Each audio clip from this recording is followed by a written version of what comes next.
Welcome to Sexual Harassment Training for Employees. Before we get started with today's training, let's discuss what the goals are of this presentation. The City of Chicago has long been committed to ensuring that all individuals have an equal opportunity to enjoy a fair, safe, and productive work environment. Laws and policies help ensure that diversity is respected and that everyone can enjoy the privileges of working in the City of Chicago. Preventing sexual harassment is absolutely critical to our continued success. Sexual harassment will never be tolerated. This means any harassing behavior will be investigated, and the perpetrator or perpetrators will be told to stop. It also means that disciplinary action may be taken if appropriate. If the behavior is particularly egregious, disciplinary action may include termination. Repeated behavior, especially after an employee has been told to stop, is also very serious and will be dealt with accordingly. All of this to say, it is important that we understand what sexual harassment means and how we should respond. During our training session today, we'll cover the following topics. 1, an understanding of what sexual harassment is. 2, what types of sexual harassment are there? 3, how to recognize sexual harassment in the workplace. 4, how to prevent sexual harassment.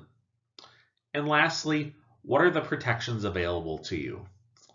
After we round out these topics, we'll also practice with some real-world scenarios. All right, let's get started. Now, to start off our time together today, let's get an understanding of what is sexual harassment. Sexual harassment is any unwelcome sexual advances or unwelcome conduct of a sexual nature or request for sexual favors or any conduct of a sexual nature when 1, submission to such conduct is made as a term or condition of employment.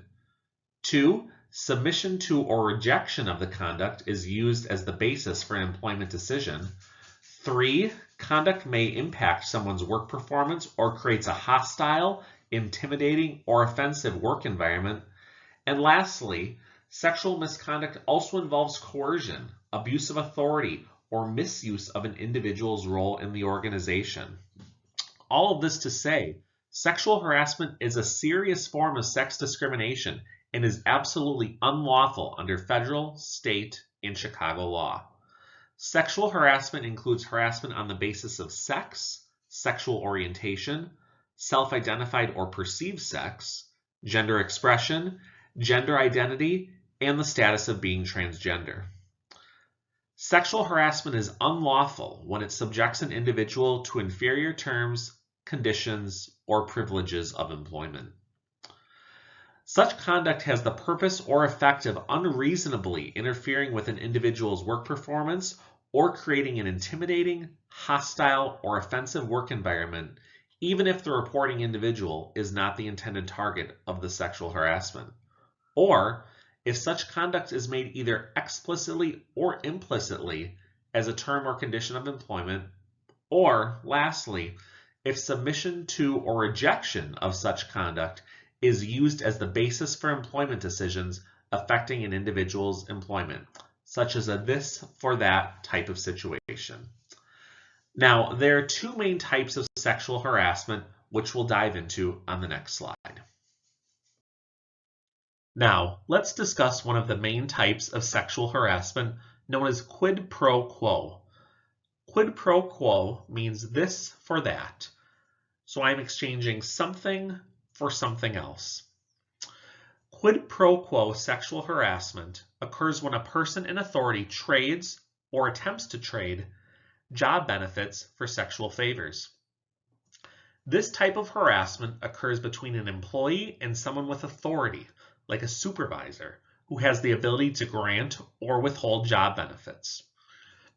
Quid pro quo sexual harassment includes offering or granting better working conditions or opportunities in exchange for a sexual relationship, threatening adverse working conditions like demotions, shift alterations, or work location changes, or denial of opportunities if a sexual relationship is refused, using pressure, threats, or physical acts to force a sexual relationship, and finally, retaliating for refusing to engage in a sexual relationship. Again, quid pro quo is when a person in authority, such as a manager, supervisor, or other individual in a leadership role, attempts to trade some type of job benefit in exchange for sexual favors.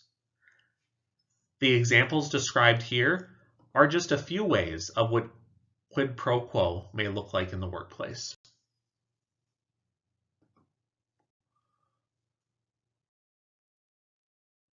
The second primary type of sexual harassment is known as a hostile work environment.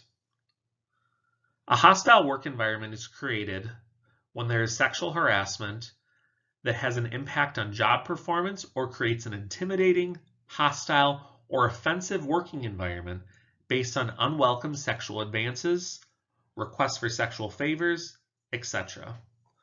A hostile work environment can include sexual or discriminatory displays or publications anywhere in the workplace, such as displaying pictures, posters, calendars, graffiti, objects, promotional material, reading materials, or other materials that are sexually demeaning or pornographic.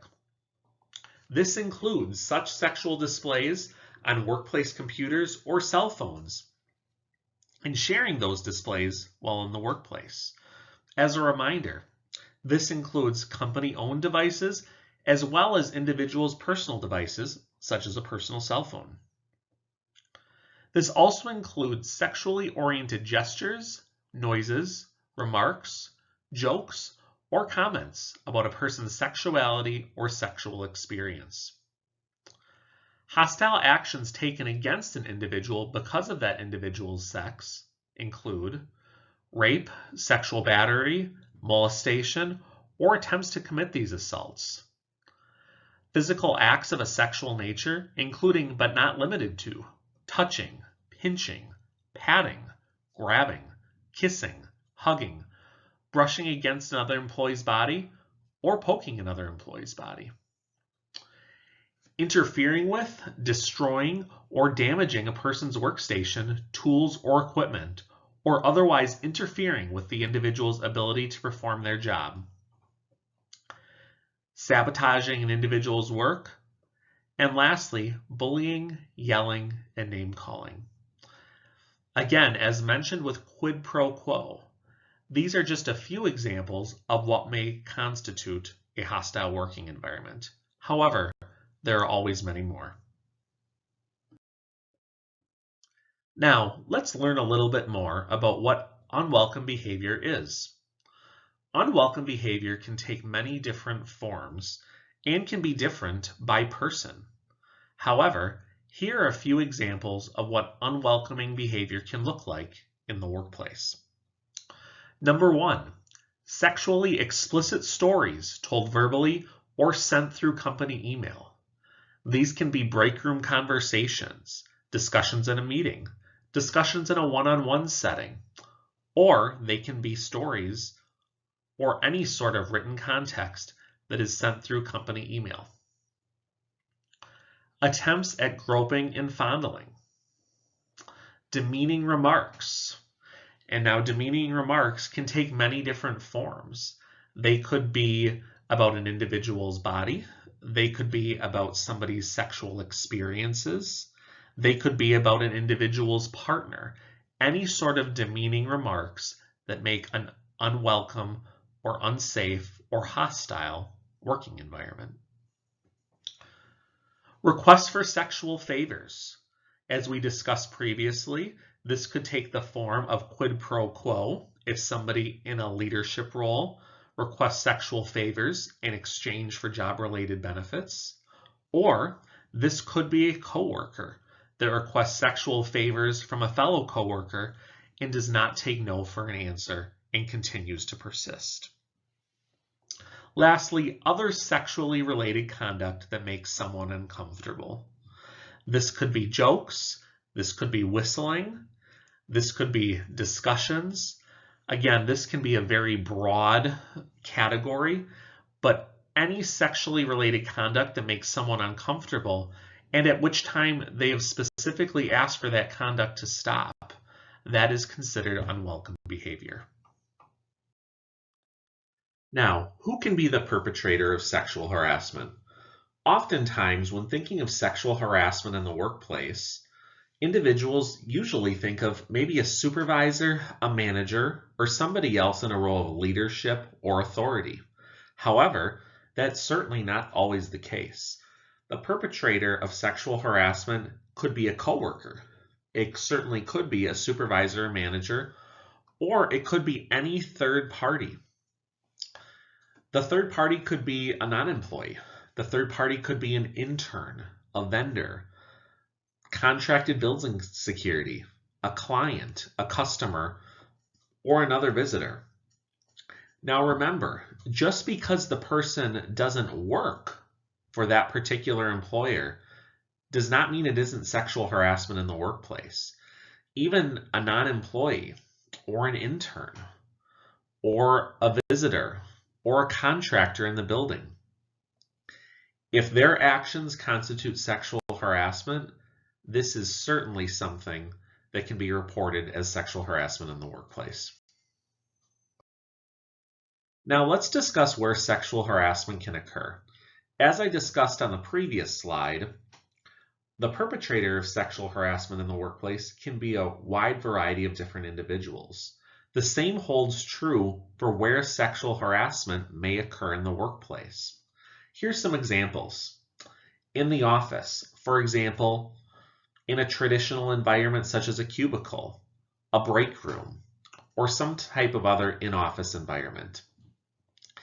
An employer-sponsored event, such as maybe an off-site gathering or an off-site team meeting. Any sort of event that is sponsored by the employer. Conferences. This could be an industry-related conference. This could be a conference of just staff from one workplace, or this could be a conference of individuals from across the country. Office parties is another example. This could be a Christmas party, some other type of holiday party, a birthday party, or a retirement party. Oftentimes, if alcohol is mixed with an office party, this may be an opportunity where sexual harassment could occur. Additionally, off-site or during non-work hours. This is also very key. Oftentimes, an individual may think, well, if this happened after 5 o'clock, it couldn't be sexual harassment because it didn't happen during the traditional workday. However, that certainly is not true. If it occurred off-site or even during non-work hours, it may still be considered sexual harassment. Harassment really can occur whenever and wherever employees are fulfilling their work responsibilities, including out in the field, at an employer-sponsored event, trainings, conferences open to the public, and again, those office parties. Employee interactions during non-work hours, such as at a hotel while traveling or at events after work, can have an impact in the workplace. Locations off-site and off-hour activities can be considered extensions of the work environment. As a reminder, employees can be the target of sexual harassment through a variety of means, including calls, texts, emails, social media, and other channels. Harassing behavior that in any way affects the work environment is certainly the concern of company leadership and needs to be reported immediately. Now let's talk a little bit about intent versus impact. If a perpetrator of sexual harassment is confronted, the perpetrator may say, "That wasn't my intention." However, sometimes a person may not intend to sexually harass someone. However, the ultimate impact of their actions results in a claim of sexual harassment. When examining intent versus impact, we need to think about the following. Is there equal power between me and the person I'm interacting with? Is there equal initiation between me and the person I'm interacting with? Would I behave the same way if the person I'm in a relationship with were standing right next to me? Or would I want someone else to act this way towards someone I'm in a relationship with? These are the questions that should be going through someone's mind to determine if their comments or actions would be considered either unwanted or unwelcomed. They should be asking themselves those questions. Additionally, could the actions be perceived as sexual harassment if situations such as I'm a leader and the other individual is a subordinate?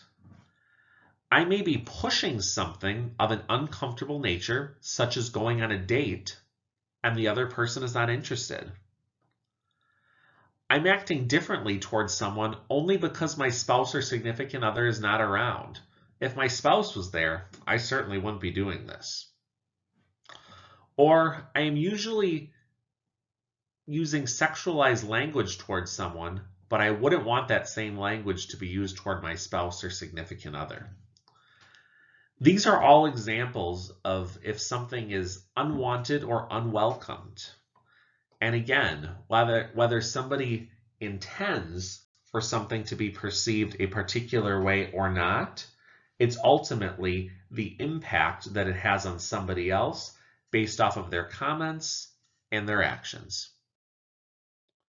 It's also important to understand sexual orientation and gender identity harassment. Some examples of sexual orientation and gender identity harassment include inquiring into the sexual practices of gay, lesbian, bisexual, transgender, or gender nonconforming individuals, also known as members of the LGBTQ+ community. Derogatory slang about those that are part of the LGBTQ+ community, and stating or implying in a negative manner that an employee is part of the LGBTQ+ community. Now, there are many additional examples that could fall into these three buckets or outside of these three buckets that could be considered sexual orientation and gender identity harassment. Therefore, it's very important to remember to always approach everybody you work with the lens of diversity, equity, inclusion, and belonging. It's also important to understand the impacts of sexual harassment. If somebody is the victim of sexual harassment, they may have very real impacts that they are dealing with for the days to come, weeks, months, or even years.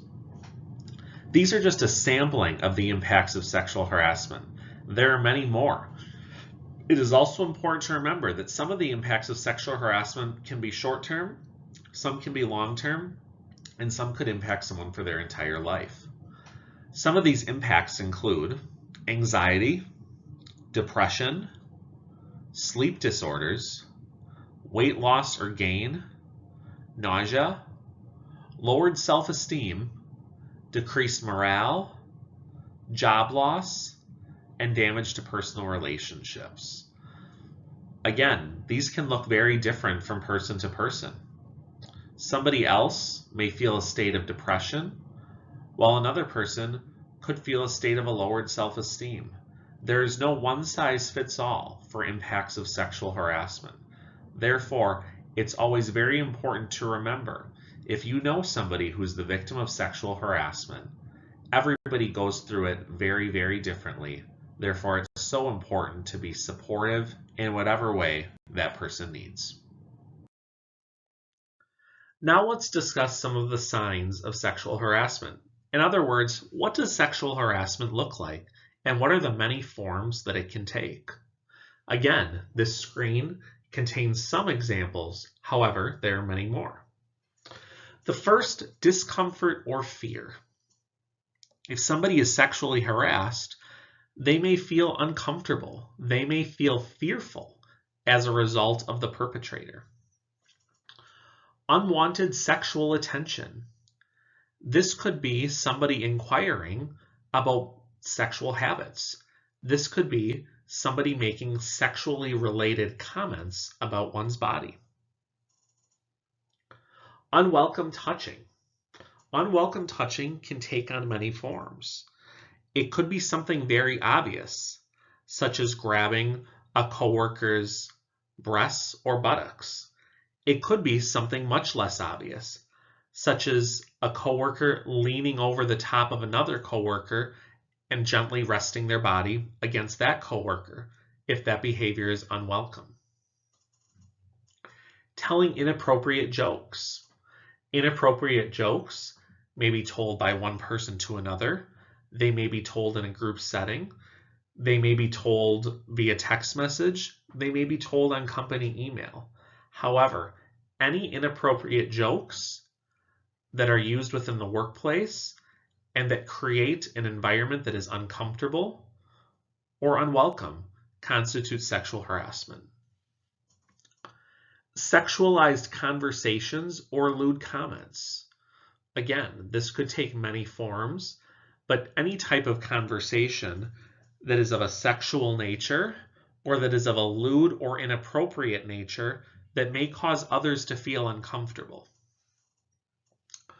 Repeated requests for dates.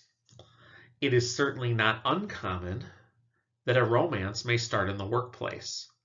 However, if an individual asks somebody else on a date and that person says no, that must be respected. The repeated request for a date in the workplace is an example of sexual harassment. Sexual gestures. Sexual gestures may be a motion made with a hand, maybe something made with a face, or could be some sort of other gesture.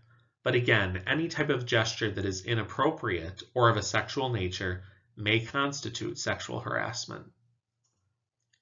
Displaying pornography. This could be displaying pornography on a work computer or even on a personal phone in the workplace. Showing this type of content to any type of coworker is unacceptable. Inappropriate insults.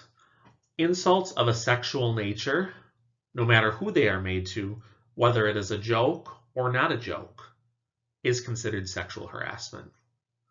And lastly, coercion.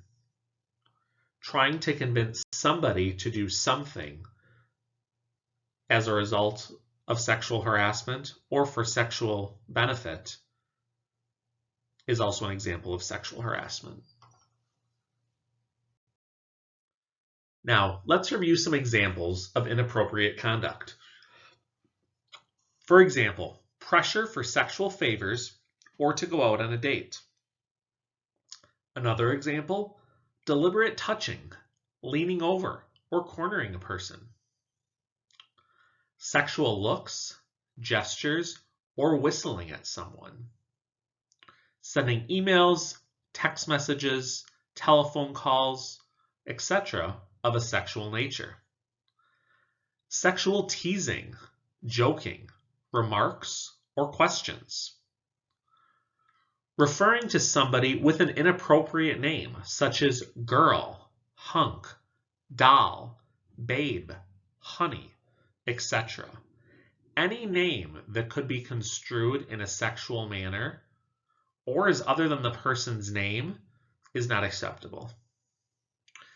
And of course, an outward and obvious action such as actual or attempted rape or sexual assault. These are just some examples of what inappropriate conduct may look like in the workplace. But remember, inappropriate conduct can take many different forms. There are also laws that protect against harassment, both sexual and non-sexual harassment.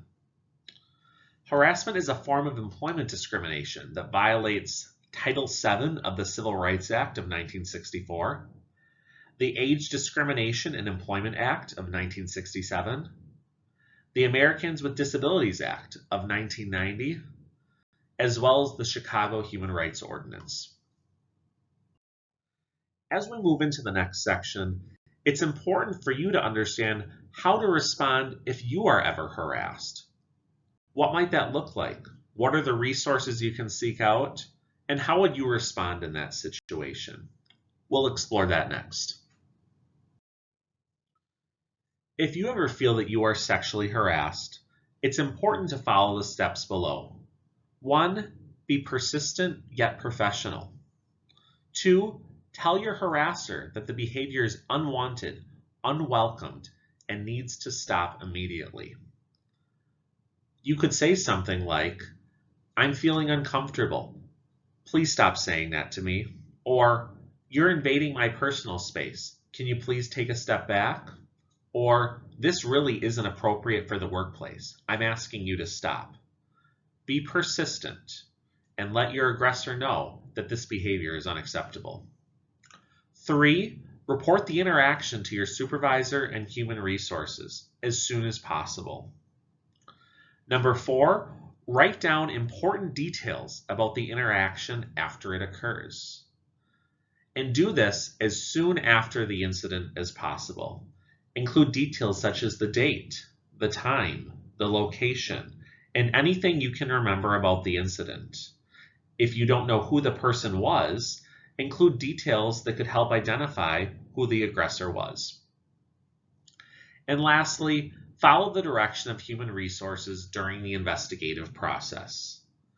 The investigative process will vary in length and type depending on what occurred. We cannot stop harassment in the workplace unless management knows about the harassment. It is everyone's responsibility. You're encouraged to report harassment to a supervisor, manager, or other person designated by your employer to receive complaints so the company can take action. Behavior does not need to be a violation of the law in order to be a violation of company policy. The company must follow its sexual harassment prevention policy and investigate any claims. You should report any behavior you experience or know about that's inappropriate, as described in this training, without worrying about whether or not if it's actually unlawful harassment. If it feels like harassment, you absolutely need to say something. Individuals who report or experience harassment should cooperate with management so a full and fair investigation can be conducted and any necessary corrective action can be taken.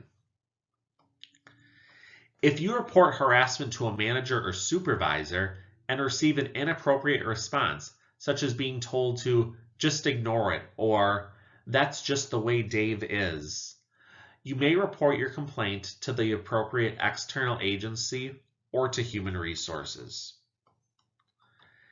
If you are not sure you want to pursue a complaint at the time of potential harassment, again, it's very important to document the incident to ensure it stays fresh in your mind should you want to pursue it further at a later time. It's also very important to understand a bit more about retaliation. If somebody is the victim of sexual harassment or witnesses the sexual harassment of others and wants to file a complaint, the word retaliation may be in the back of their minds. They might be thinking about things such as, will this prevent me from getting a future promotion if I complain that I was sexually harassed? Or they could think, will this prohibit me from receiving that next pay increase because I witnessed sexual harassment and I reported it to my manager? Or they could think about, will others treat me differently, look down on me, or give me different work because I reported sexual harassment? Retaliation is any action taken to alter an employee's terms and conditions of employment, such as demotion, a harmful work schedule, a location change, or the other examples I outlined, because that individual engaged in protected activities. Such individuals should expect to be free from any negative actions by supervisors, managers, or the employer that are motivated by these protected activities. Making a complaint that you were sexually harassed or that you witnessed sexual harassment are absolutely examples of protected activities. Retaliation can be any such adverse action taken by the employer against the employee that could have the effect of discouraging a reasonable worker from making complaint about harassment or discrimination, or would have an impact after the fact if the employee were to make the complaint and some sort of negative or adverse action were to come after the fact. That negative action need not be job related or occur in the workplace and may occur after the end of employment, such as an unwanted negative reference. Now, if you have concerns, how do you report those? We'll dive into that next. If you feel that you were the victim of sexual harassment or you've witnessed sexual harassment in the workplace, there are a variety of means to report that sexual harassment. One, you can report it directly to your employer. This may be to a supervisor or human resources or a different designated individual at your organization.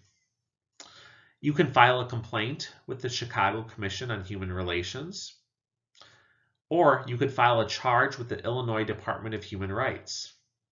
Lastly, you could also file a charge with the Equal Employment Opportunity Commission, also known as the EEOC. These governmental agencies have processes and protections in place for you as an employee should you feel that you were the victim of sexual harassment in the workplace and you choose to report that to a governmental agency instead of your employer. You will be protected and your concerns will be taken seriously. On the previous slide, we discussed the 3 governmental agencies that you can report sexual harassment to, including the Chicago Commission on Human Relations, the Illinois Department of Human Rights, and the Equal Employment Opportunity Commission. Should you need to reach them, you can contact them via phone or electronically on their website using the contact information below. Now that you've learned more about sexual harassment, let's review some scenarios together. Let's take a look at some of these examples to determine if they're sexual harassment or not. Let's look at the first example. A female supervisor makes frequent comments about a male employee's physique. Is this sexual harassment? Yes. Male employees can be victims of sexual harassment and have the same protection under the law as female employees. When a female employee comments on a male employee's physique, that is an example of sexual harassment, no matter the gender. What about another example? A male supervisor makes frequent comments about a male employee's physique. Is this sexual harassment? Again, related to the first example, but a little bit different. However, this is absolutely still an example of sexual harassment. Sexual harassment can happen between 2 people of the same gender. The key point is not the gender of the people involved, but that the harassment is of a sexual nature. And what about the third example? 2 employees forward each other off-color jokes that they receive in emails. Is this sexual harassment? No, this exchange is not unwelcome. However, it may violate the email policy at your workplace. If one of the employees suddenly complains of sexual harassment, the claim probably won't stand because the employee had been participating in the behavior and had not indicated it was offensive. If one of the employees decides that the exchange is no longer welcome, he or she needs to communicate this to the other employee, and the other employee needs to stop sending the jokes. If the employee communicates to the other that this is making them uncomfortable, and that employee continues to send the inappropriate jokes, then this would certainly turn to an example of sexual harassment. Now here's another example. An employee asks a coworker out on a date. Is this sexual harassment? No. A simple request for a date is not sexual harassment. However, if the answer is no, the employee should be careful about asking repeatedly. If an employee repeatedly asks another employee out on a date, even after being rejected and being told no, this can then be a form of sexual harassment. What about this example? 2 coworkers develop a personal relationship. Is this sexual harassment? No. People can and do form relationships with coworkers. As long as both people consent to the relationship, this is not harassment. Remember that only unwelcome sexual conduct is unlawful. And for this final example, an employee posts a swimsuit calendar in his work area. Is this sexual harassment? Yes. Under the EEOC definition, posting a swimsuit calendar is considered, quote, a visual display of explicit or suggestive materials. Therefore, this would certainly constitute sexual harassment in the workplace. Now that we've reviewed a few brief examples, let's look at some more in-depth scenarios of sexual harassment in the workplace through stories. This next activity is designed to take between 10 and 15 minutes. First, read the scenario below to try to gain a better understanding of what's happening with Megan and Tom in the workplace. After you've read through the story, have some brief conversation with either a group or your manager about what you read. Talk about what surprised you, what stood out to you, and then answer this question. Does this constitute sexual harassment? How does it or how does it not? Then, when we come back, we'll discuss the answer to that question. In addition, discuss the follow-up question with your team of how would you handle this situation if you were Megan's supervisor and she reported it to you? What would be your response and next steps? We'll pause here and come back in just a moment.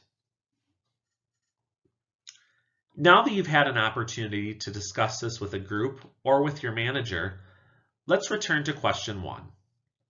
Does this constitute sexual harassment? Yes or no, and how so? In this particular scenario, yes, this certainly does constitute sexual harassment.